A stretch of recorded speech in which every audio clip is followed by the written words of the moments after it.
Yangilar, xolos shuni ikkita qo'lini ochtiradi, bitta granata 30 ta avtomat o'qini joyladida, orqasidan uloqtirdi. Aniq tegdi u.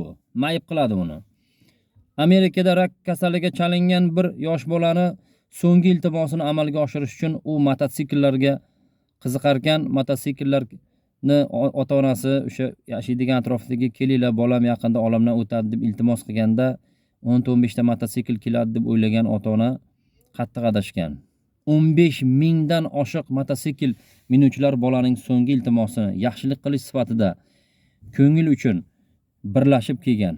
Bizda gazandalar esa peshobxo'rda o'tayotgan xolani ustiga mashina haydab borib, riski tormozni berib, xola hozir mashina meni urib ketadi deb qo'rqib ikkita qo'lini ushlab yo'lda qotib qoldi. Men ko'rib o'tirman ko'zim bilan, to'xtab turibman chunki qizildaman. Derazasi ochiq turibdi ikkita gazandani, isqirtlarni. Nima deganini bilasizlarmi? Yomon qo'rqitdigan deyapti. Xola shunday yo'lni kesib o'tdi-da, trotuarga turib, hali men turibman joyida.